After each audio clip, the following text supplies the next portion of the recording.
Good morning all, and welcome back for another session of daily learning and lockdown inspiration. Thanks for joining us here this morning. I see people are on as we speak, so thank you very much. As you log on, just let us know you're here. We'd love to hear from you. We'll give it a minute or so just to allow for people to log on. And then I want to welcome you all personally.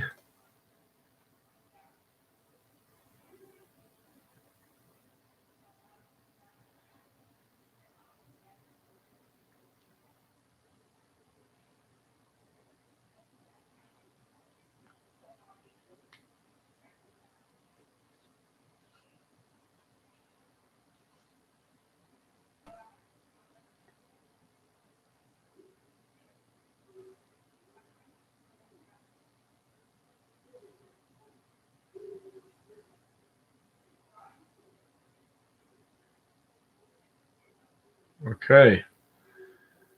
Good morning. Let's see who's with us and who's greeted us this morning. Morning, Tracy Mindel, Helen Feinstein, Anne Hack, thank you. Michael Lane, Shalom Trieger, David Ginsberg, Robert Levy, Arnold Orker, and Maureen, Arnold Orkin, Norman Stein, Bokatov, Eleanor Kotkas, Josh Kahanovitz, good to see you, man. Bernice Krause, good morning. Okay, if anybody else is logging on, just let us know you're here. We'd love to engage with you and connect with you. And on YouTube, we have Sharon Diamond, Dennis Solomons, Lauren Pitt, good morning, Ronnie Kotkas, Stephen Herr. Yes, we'll dedicate the learning to your mother, Esther Batmoshe, Raylene and Stan Braz. Good to see the parents and daughters together.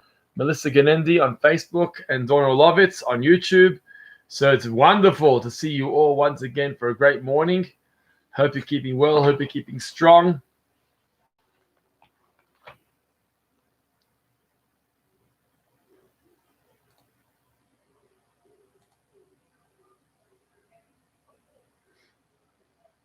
Okay, we'll just give it one more minute.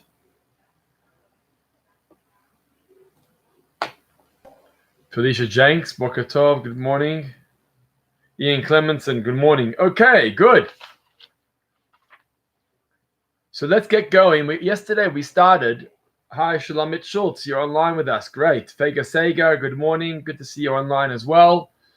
So we got a great crowd here this morning, close to 40 viewers now between Facebook and YouTube. So I welcome you all. Anybody here out of town, out of Joburg or international, let us know you're watching with us. Good morning, Jason Shapiro from Cape Town. So we've gone national now. That's fantastic. We're from Cape Town. Anybody from overseas, let us know if you're online with us. Michael Bloch, good morning. Okay, great. So yesterday we started focusing on the Shema because that's a major feature of this week's parsha. We also have the 10 Commandments. Maybe we'll get to that on Friday morning. Because tomorrow is Tisha B'Av. It's a different program tomorrow. We'll discuss that a bit later. Friday, we still got Friday to learn together. Hi, Daryl and Shelley Smith. Good morning.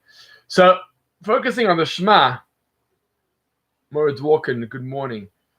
And we got up to the verse that says, V'shinantam levanecha, that you should teach the Torah to your children. V'dibarta bam, and talk about the Torah. Now, we know how critical, hi Bernice Fine, we know how critical chinuch and education is in Judaism.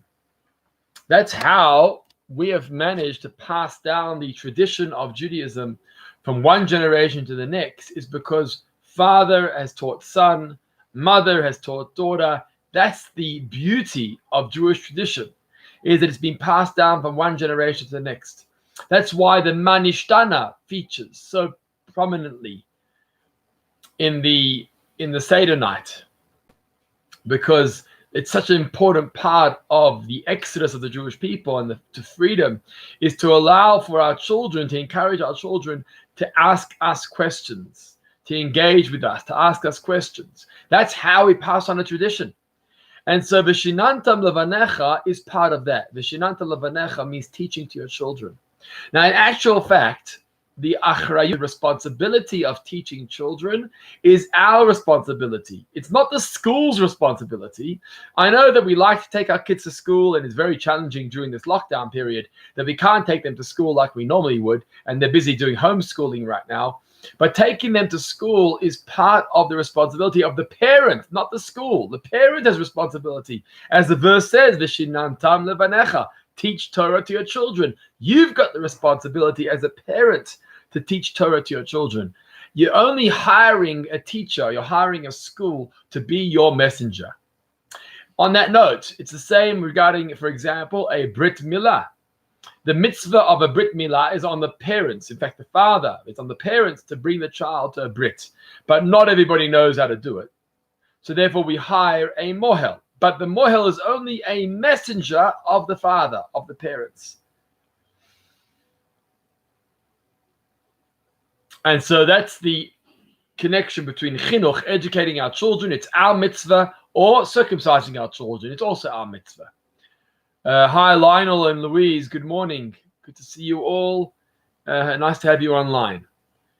It's great. We're close to 50 viewers here this morning. Unbelievable. Stephen Hurst says, does teaching children Torah also include other people's children? Well done for that question. That is so true, because we know that Moshe Rabbeinu, Aaron's children, his nephews, are associated to him as being his children because he taught them. So when you teach someone else Torah, when you teach someone else's children Torah, they become your own children through the process. But that's true regarding all mentoring and all teaching, is when you're able to teach someone a trade or a skill or something, what you're actually doing is you're creating them. You're giving birth to them. In addition to their biological parents, you now become a mentor, a guide in their lives. And they become your own children. Because you've mentored them and guided them, they become your children. So that's the importance of a shinantam levanecha. By the way, the commentaries point out here on the word vishinantam, lishanen, the root of lishanen means to repeat. And the Talmud teaches us that from here we learn that the Torah should be so clear on the tips of their tongues, not just of the students or the children, but even ourselves, that we should be able to repeat the Torah quickly, right? As soon as we're asked, or someone wakes up in the middle of the night, someone wakes you up in the middle and says to you, what are you learning today? What topic are you involved in? It should be shanun. It should be so clear on the tips of our tongues. That's how clear the Torah learning should be for us and for our children. The verse goes on to say that we say these words, B'shivtecha b'veitecha, when you're sitting at home, or v'lechtecha v'derech, or you're traveling on the way. Because the importance of studying Torah is irrelevant to the environment we're in. So many times we say to ourselves, when we're settled at home and we're at work, or we have a schedule, then we have our shiurim. Then we have our set times that we learn. But the moment we get up and we go on holiday, or the kids are home, or the schedule changes, whoop, we throw the Torah out the window because we don't have time for it today. It's too hectic today. That's wrong. The Torah tells us whether you're sitting at home or whether you're traveling on the way, it's irrelevant. Whether you're in your office or you're at home, it's irrelevant. Whether you're on holiday,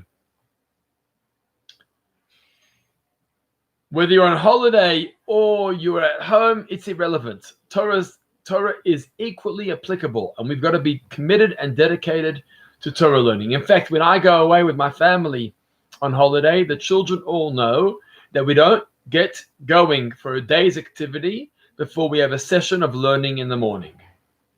Every day. So as the day gets going, we have davening time, we have breakfast time. We don't get going until we have our set time of learning. And this is true even on holiday.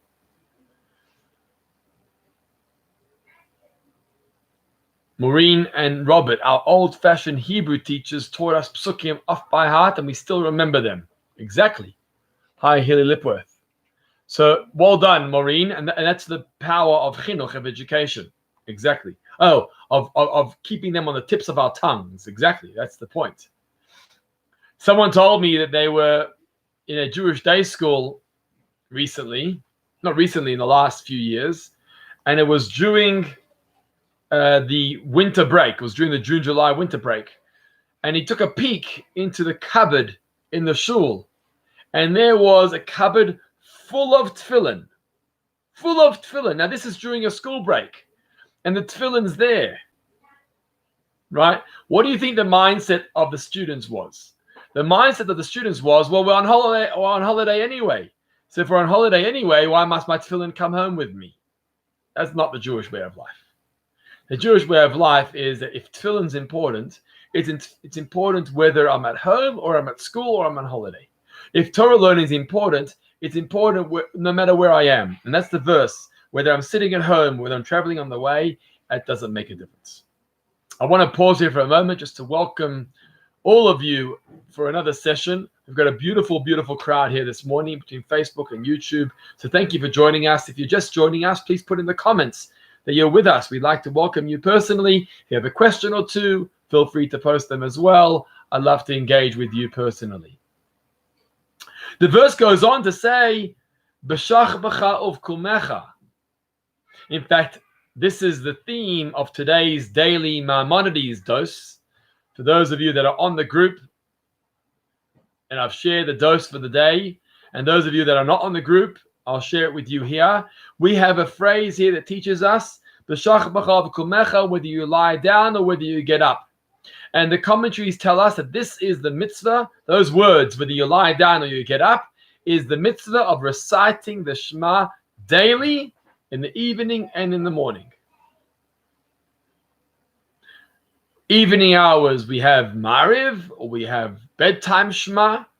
The Shema that we say at evening time is the phrase B'shach b'cha, when you lie down. And the phrase uvkumecha is when you get up. Uvkumecha, when you get up. That's in the morning time. It's interesting that the Torah says nighttime first. It says when you lie down, that comes first. Uv'shach b'cha, when you lie down. Uvkumecha, then when you get up. That mirrors the verse from Bereshit, from the creation of the universe, where we say Vayhi Erev, Vayhi Boker, that it was evening and then it was morning. As we know in Judaism, Marlene Sher, I see Marlene Sher, you're online, but I think you're commenting. I think you're commenting in the wrong chat, Marlene. Come into today, Wednesday, 29th of July. Come into today.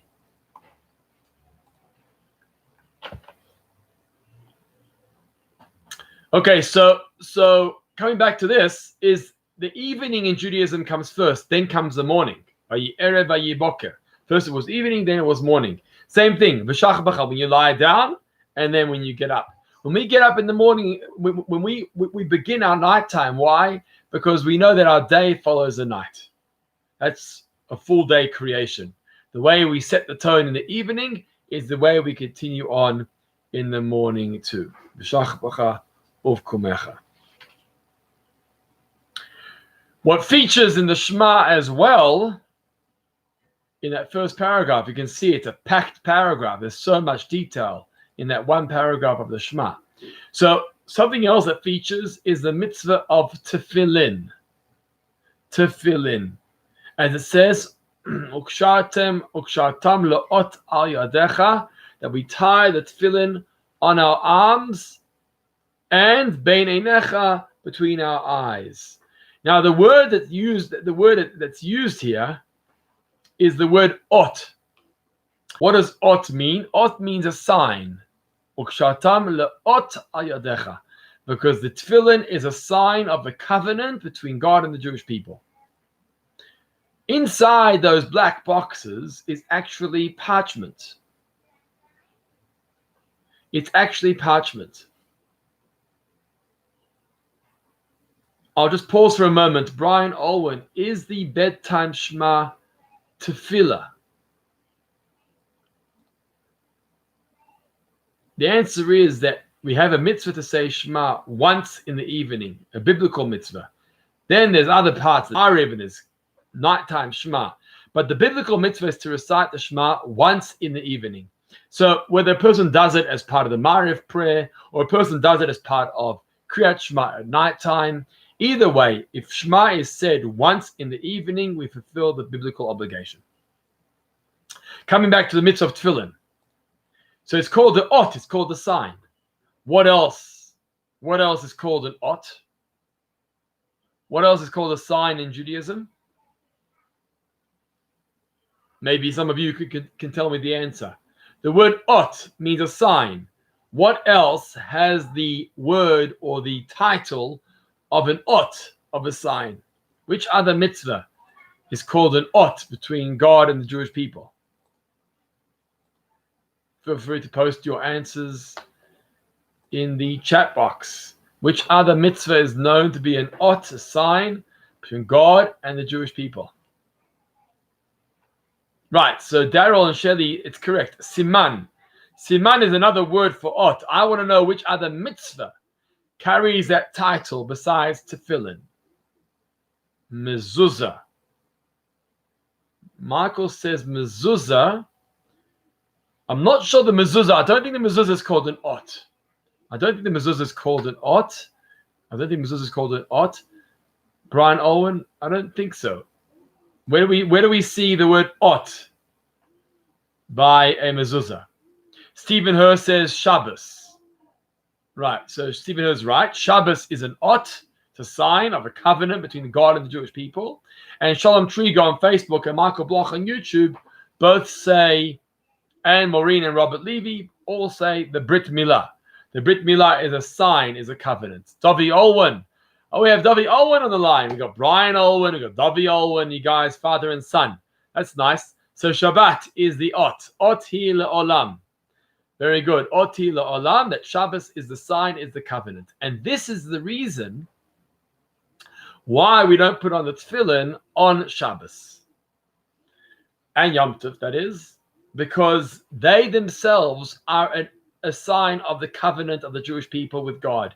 Shabbos doesn't need tefillin, and neither does Yom Tov need tefillin, because it's a special time. It's a time that God gave us as a connection point between Him and us, and we don't need tefillin at that point in time, because the ot, the sign, is the day itself. Similarly, Rosh Chodesh is the same idea. Rosh Chodesh is also a sign. God gave us a sign of Rosh Chodesh. He said to us that you'll be like the moon that will keep on renewing itself from month to month. Avos Abanim, powered by Rabbi Stern. Davi, you've made our session today international, Davi Olwen, because you're zooming in, you're Facebooking in from Israel. You've made the daily learning session international. We're online every morning. Tomorrow's going to be a bit different. We're online every morning, so feel free to join us.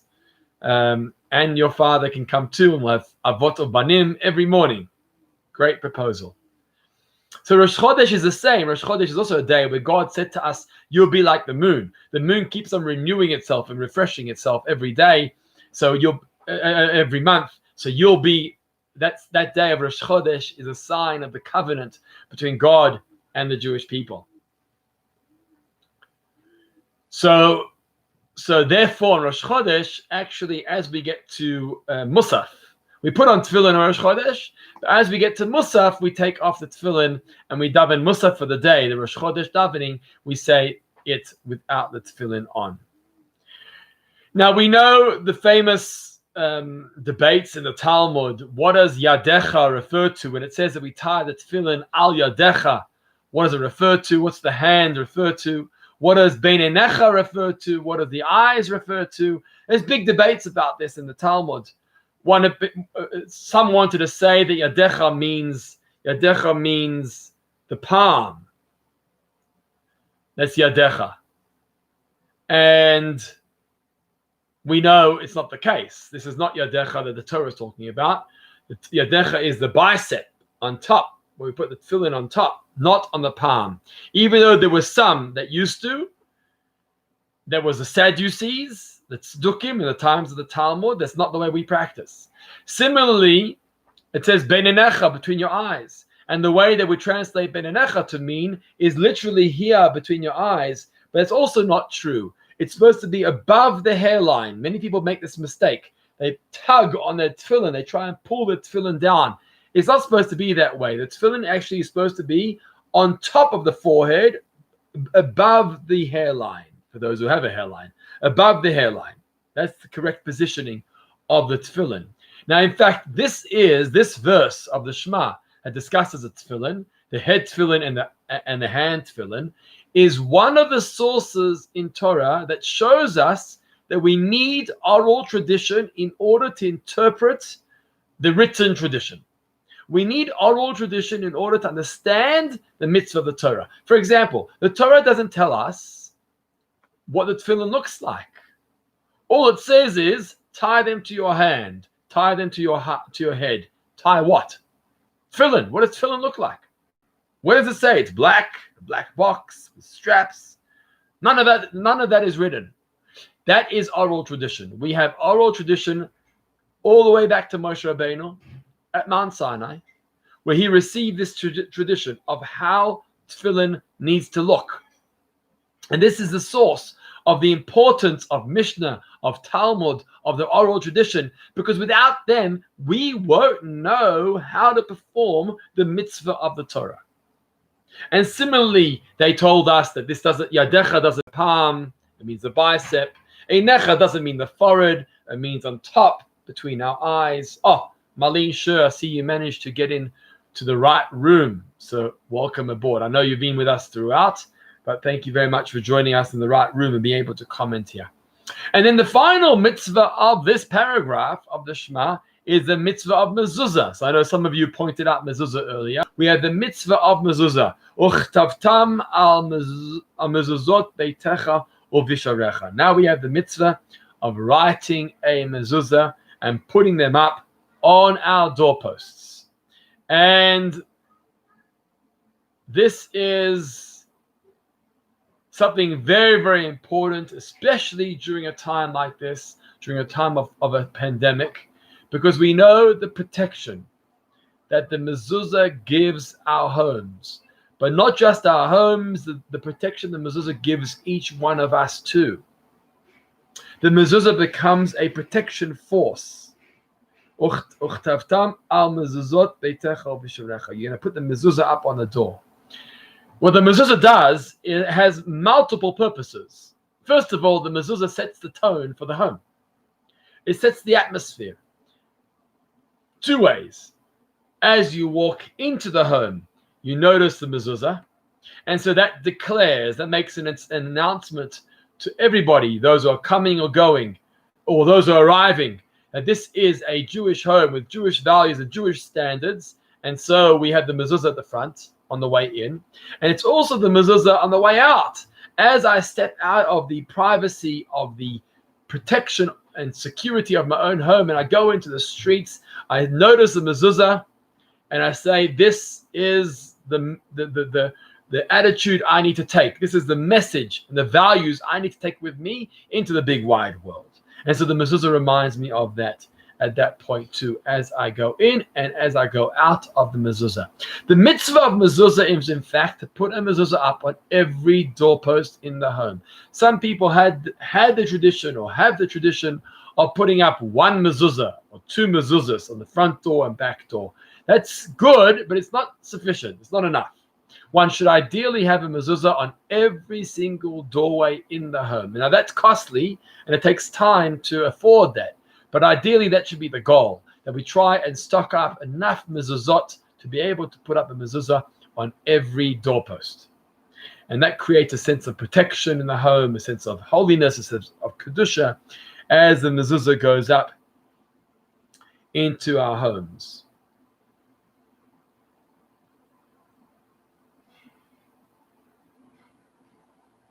We know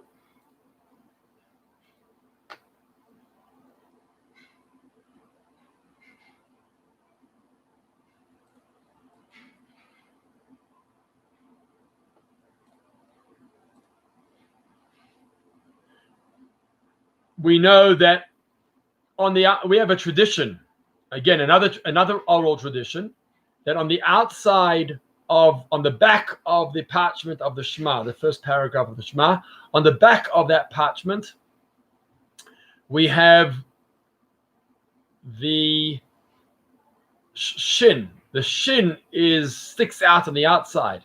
That shin stands for Shema, but it also stands for, we have Shin Daled Yud, which is the name of Hashem. Shin Daled Yud, and that spells Shaddai. We don't normally pronounce it. It's Hashem's name, and that's written on the back of the mezuzah. And as you roll it up, it shows the Shin Daled Yud, Hashem's name, appears on the outside. Again, setting the tone, setting the atmosphere for the home as we come in and as we go out. And it's extremely important. So if a person's looking for protection during this time of the pandemic, if a person's looking for protection, one thing to look at would be your mezuzot. It's one thing to make sure you have mezuzot in every doorway. It's another thing to make sure that the mezuzot are kosher. And that takes regular checking of the mezuzot, especially the ones that are exposed to the outside, to rain or to sunlight, or wherever the case may be. We have an obligation to check those mezuzahs and make sure those mezuzahs are kosher in order to be sure that we have the protection of Hashem in our homes. And so those of us that still need to purchase more mezuzot for more doorways, I would encourage you of doing so. Those of us that haven't checked the mezuzah in a very long time, I would encourage you to do so. This brings to the end of our session today. Tracy Mindel, the person can't afford a mezuzah and then too embarrassed to tell people, what does one do? There must be so many people with this predicament. Yes, it's not easy. The mezuzot do come at a cost, and I would encourage for a person to buy one at a time over a time period, but that nonetheless is expensive. It's not so simple. Best would be to speak to your rabbi and maybe work through things with him, finding ways of affording a mezuzah or getting a mezuzah sponsored to be able to put up on your door. And some people may want to sponsor other people's mezuzot, and it's also beautiful to help them in the process. So I would suggest speaking to your rabbi and going through this together with him. And hopefully between the two of you, you could come up with a plan of purchasing more mezuzot for your home. We're going to come to an end this evening. We have the Eicha program, 7:30 p.m. on Zoom.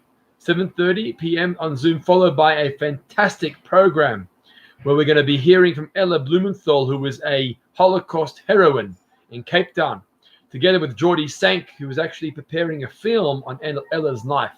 That's going to be 7:30 this evening. Tomorrow, we have a full-on program focusing on Tisha B'Av. That's also going to be on Zoom at 10 o'clock. So we're not going to have our daily session. That's going to be the daily session. We have Dalia Erster and Rabbi Goldman and myself presenting from 10 o'clock to 12 o'clock tomorrow, Tisha B'Av morning. And we'll be back on our daily sessions here on Facebook and YouTube on Friday morning, 10:30 a.m. I look forward to seeing you then. If you want more details about Tisha B'Av and the times of the services on Zoom and what other programs we have, will be sent out today, shortly on WhatsApp and emails, etc. Have a wonderful day. Keep safe, keep sane, and keep spiritual. Take care and have a wonderful day.